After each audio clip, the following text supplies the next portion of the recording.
वो अपने दूतों को तेरे निमित्त आज्ञा देगा कि जहाँ कहीं तू जाए वो तेरी रक्षा करेगा। इसीलिए मैंने तुम्हें उस बुद्धिमान और मूर्ख बनाने वाले की कहानी सुनाई। दोनों ने एक घर बनाया, दोनों ने एक ही तूफान का सामना किया। मूर्ख व्यक्ति वह था जिसने मेरे वचन सुने और उन पर अमल नहीं किया। उसने अपना घर रेत पर बनाया और जब तूफान आया तो वह बड़ी तबाही के साथ गिर गया। लेकिन बुद्धिमान व्यक्ति वह था जिसने मेरे वचन सुने और उन्हें व्यवहार में लाया। उसने अपना घर चट्टान पर बनाया और तूफान आया, हवाएं चलीं और उस घर पर गिरी, फिर भी वह नहीं गिरा क्योंकि उसकी नींव चट्टान पर थी। तुम्हारी आज्ञाकारिता वह चट्टान है। हर बार जब तुम मेरे वचन को सुनते हो और उसे मानते हो, जब तुम बदला लेने के बजाय क्षमा करते हो, जब तुम जमा करने के बजाय देते हो, जब तुम सेवा की अपेक्षा करने के बजाय सेवा करते हो, तो तुम अपने जीवन को उस चट्टान पर बना रहे हो जिसे कोई तूफान हिला नहीं सकता। यह आज्ञाकारिता बोझ नहीं है, यह स्वतंत्रता है। मैंने कहा, यदि तुम मेरे वचन में बने रहोगे तो तुम सचमुच मेरे चेले होंगे और तुम सत्य को जानोगे और सत्य तुम्हें स्वतंत्र करेगा।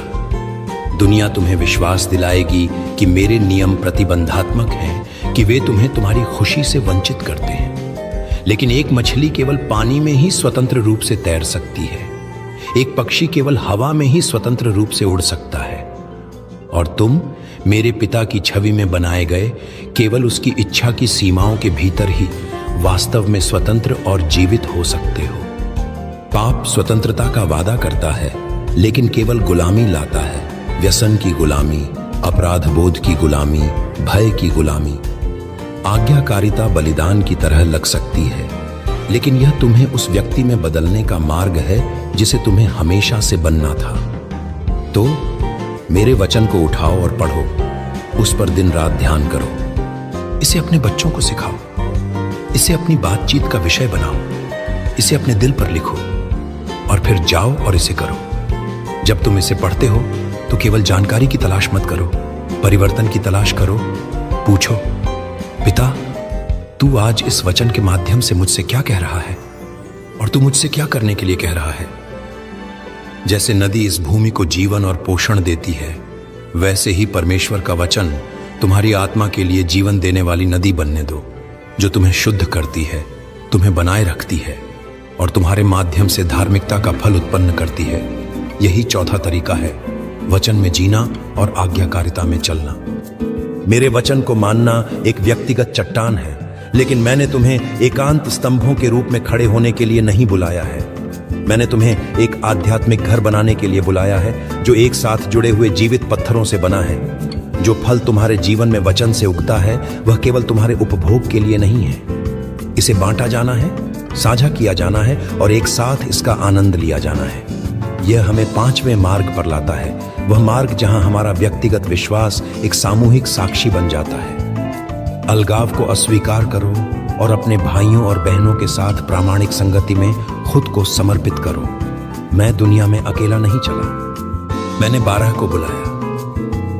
मैंने उन्हें केवल सिखाया नहीं, मैंने उनके साथ जीवन बिताया। हमने साथ में रोटी तोड़ी, तूफानों का सामना किया, थके हुए पैरों से मीलों चले और आग के चारों ओर कहानियां साझा की।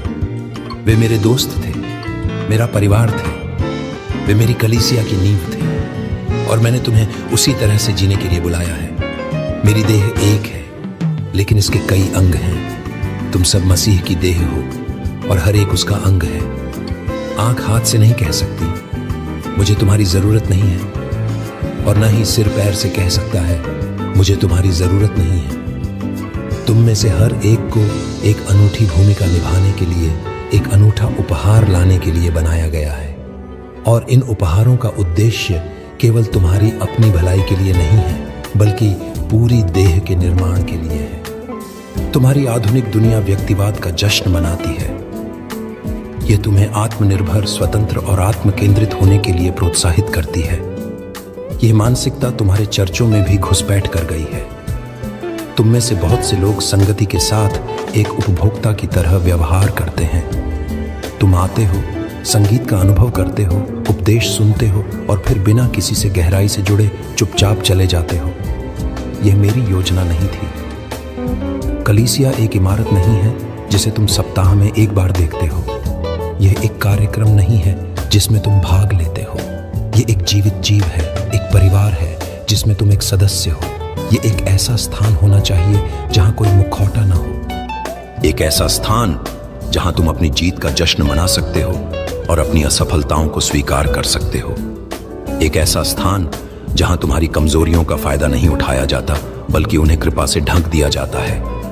मैं तुम्हें एक दूसरे के बोझ उठाने के लिए बुलाता हूं। जब तुम्हारा भाई दुख में हो तो उसके साथ रो। जब तुम्हारी बहन आनंदित हो तो उसके साथ आनंद मनाओ।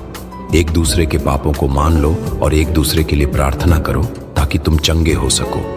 यह प्रामाणिक संगति है, यह अव्यवस्थित है, यह कठिन है और इसके लिए भेद्यता और प्रतिबद्धता की आवश्यकता है। लेकिन यह उपचार, विकास और गहरे स्थायी प्रेम का स्थान भी है।